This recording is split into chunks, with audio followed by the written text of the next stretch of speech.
ಒಬ್ಬ ಹುಚ್ಚನು ರಸ್ತೆಯಲ್ಲಿ ಅಲೆದಾಡ್ತಿದ್ದನು. ಅವನು ವಿಚಿತ್ರವಾಗಿ ಆಡ್ತಿದ್ದರಿಂದ ಎಲ್ಲರೂ ಅವನನ್ನೇ ನೋಡ್ತಿದ್ರು. ಯಾರಾದರೂ ಅವನಿಗೆ ಬೈದರೆ ಅವನು ಇನ್ನೂ ಹೆಚ್ಚಾಗಿ ಮಾಡ್ತಿದ್ದ. ಅದೇ ಊರಿನಲ್ಲಿದ್ದ ಒಬ್ಬ ಗುರುವಿನ ಶಿಷ್ಯನು ಅದೇ ಮಾರ್ಗದಲ್ಲಿ ಹಾದು ಹೋಗುತ್ತಿದ್ದ. ಅವನು ಈ ಹುಚ್ಚನನ್ನು ನೋಡಿ ಅವನನ್ನು ತನ್ನ ಗುರುವಿನ ಬಳಿ ಕರೆದುಕೊಂಡು ಹೋಗಲು ಯೋಚಿಸಿದನು. ಹೇಗೋ ಪ್ರಯಾಸಪಟ್ಟು ಅವನನ್ನು ಗುರುವಿನ ಬಳಿಗೆ ಕರ್ಕೊಂಡು ಹೋದ. ಅವನನ್ನು ನೋಡಿದ ಗುರು ಅವನನ್ನೊಂದು ಮೂಲೆಯಲ್ಲಿ ಕೂರಿಸಿದನು.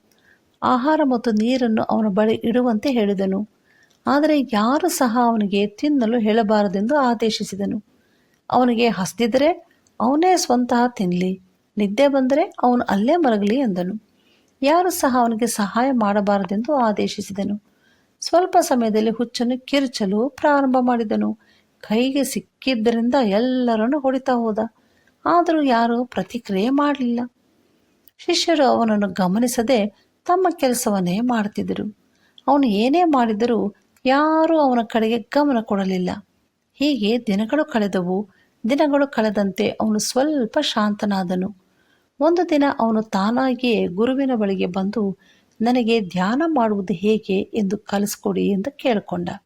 ಅನೇಕ ಸ್ಥಳಗಳಲ್ಲಿ ಮಾನಸಿಕ ಅನಾರೋಗ್ಯಕ್ಕೆ ಒಳಗಾದವರಿಗೆ ಈ ರೀತಿಯಾಗಿ ಚಿಕಿತ್ಸೆ ನೀಡಲಾಗ್ತದೆ.